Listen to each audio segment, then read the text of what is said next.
नमस्कार मित्रों, आप सभी का हमारे नए यूट्यूब चैनल टारगेट विद आलम पर बहुत बहुत स्वागत है।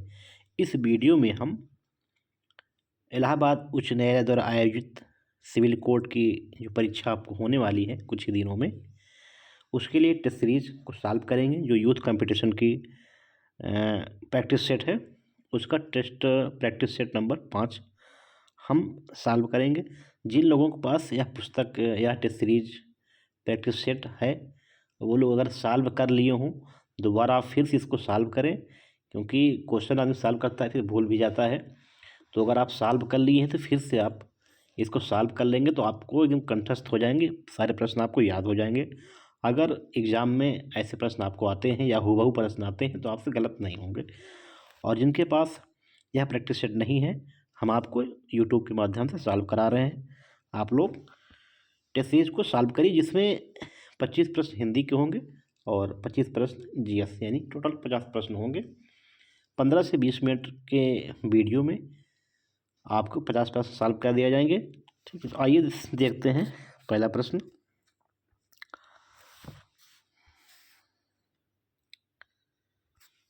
देखिए, हम पहला प्रश्न देखते हैं। किस समूह के वर्णों का उच्चारण स्थान मूर्धा है? ठीक है, पहला ऑप्शन है सा, हा, चा, छा। देखिए, मूर्धा पूछा है, आप लोगों ने पढ़ा है।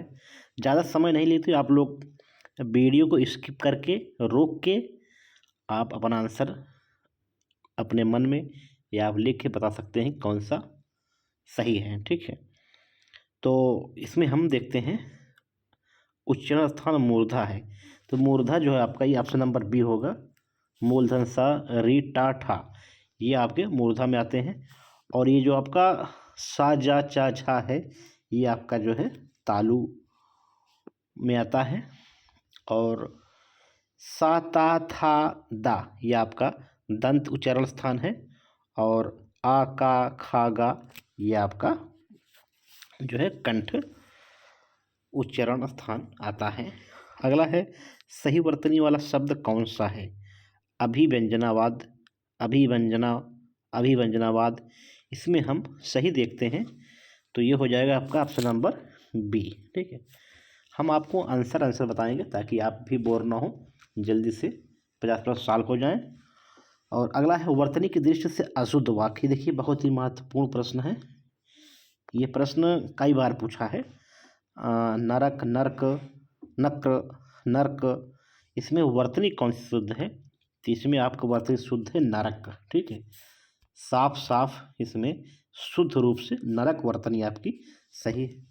और अगला है समुद्रगुप्त भारत का नेपोलियन था, यहाँ नेपोलियन किस प्रकार की संज्ञा का उदाहरण है? ठीक है, तो इसमें आपका जो है समुद्रगुप्त भारत का नेपोलियन था, एक जातिवादक यानी कि जातिवाचक संज्ञा का उदाहरण है। अगला है निम्न में से किस विकल्प में सकर्मक क्रिया का प्रयोग हुआ है?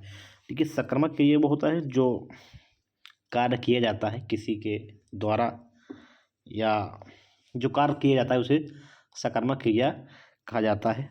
तो सिपाही तेज दौड़ता है, सिपाही युद्ध में लड़ता है, सिपाही चोर को पकड़ता है, सिपाही बहुत कम सोता है। ठीक है, तो इसमें आपका आंसर हो जाएगा सिपाही चोर को पकड़ता है। देखिए, यहाँ पे काम हो रहा है, सिपाही चोर को पकड़ता है। भाई, चोर को पकड़ेगा सिपाही, दौड़ा के पकड़ेगा, तो यहाँ सकर्मक क्रिया हो रही है, तो यहाँ आपकी सकर्मक क्रिया हो जाएगा। और आगे हम देखते हैं प्रश्न संख्या 6। यदि बारिश होती तो सूखा न पड़ता, वाक्य में कौन सा काल का रूप है? बहुत ही महत्वपूर्ण प्रश्न है। ठीक है, इसमें आपका हो जाएगा हेतु, हेतु मद भूतकाल। ठीक है, यदि बारिश होती तो सूखा न पड़ता, यदि भूतकाल की बात हो रही है। ठीक है, ऑप्शन नंबर 3। अगला प्रश्न 7वां, ऐन वक्त में कौन सा उपसर्ग है?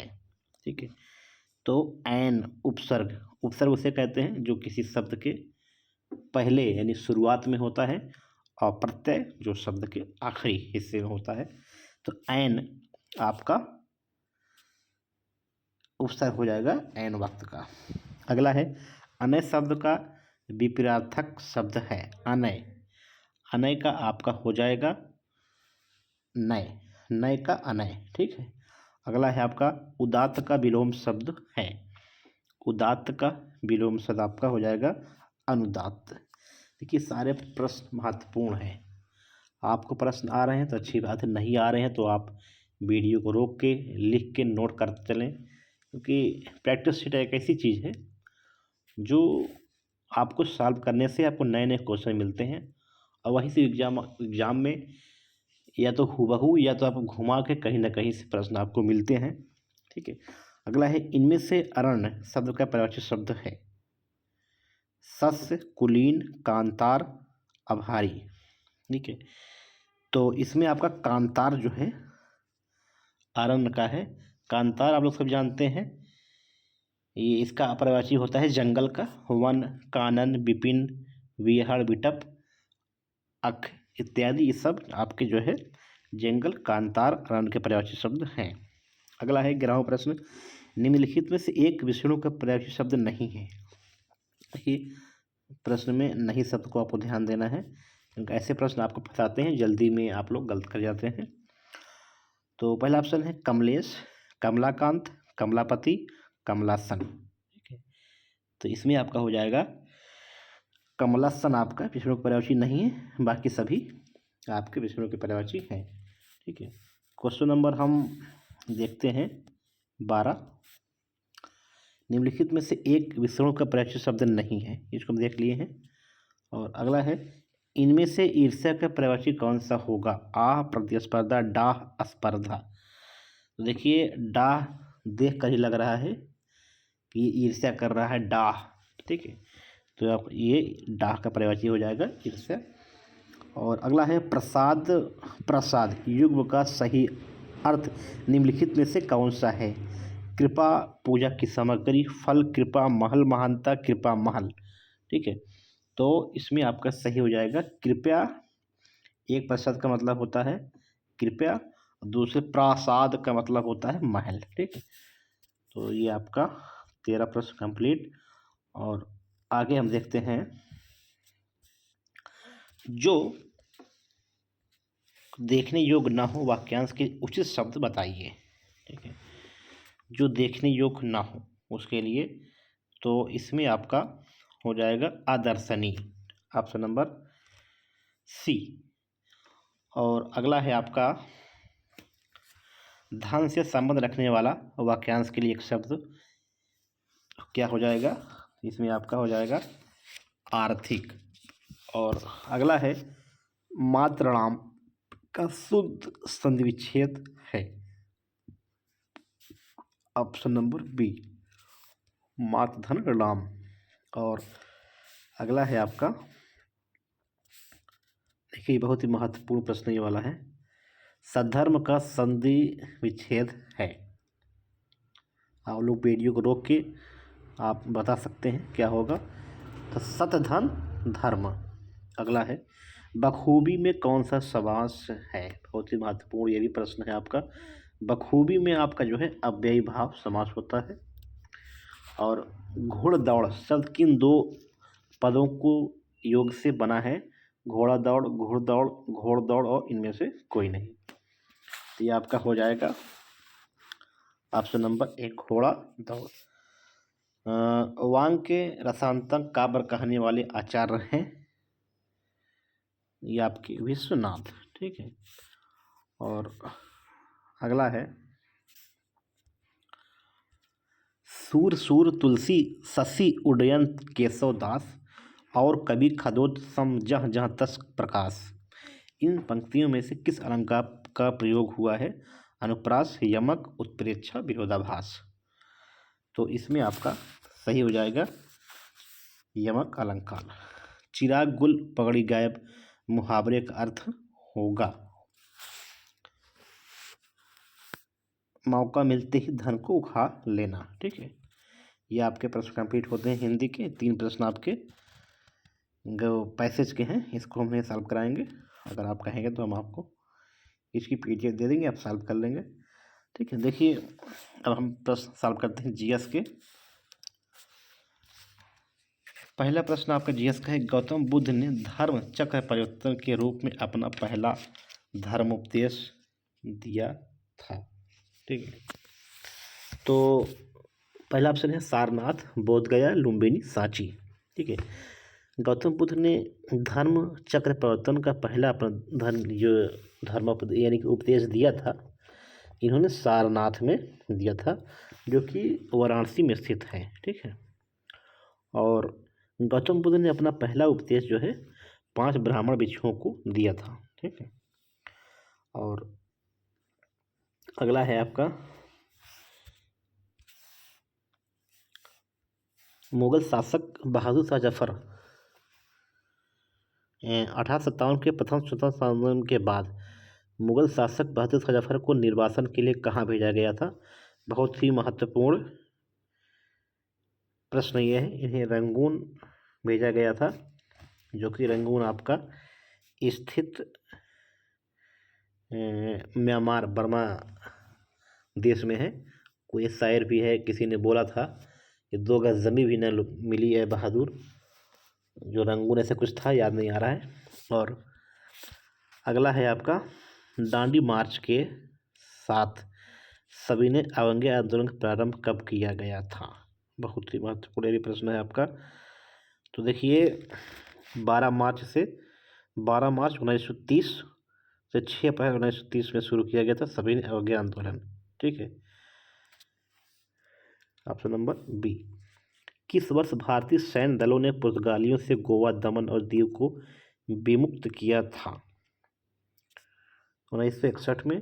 भारत छोड़ो आंदोलन कब शुरू किया गया था? बहुत ही फेमस प्रश्न ये भी है, 1942 में।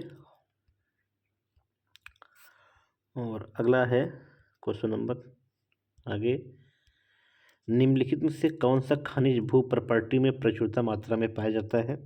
ये भी इम्पोर्टेंट प्रश्न है। एल्युमिनियम जो है आपका अधिक मात्रा में पाया जाता है, स्थल मंडल से बना हुआ है आपका।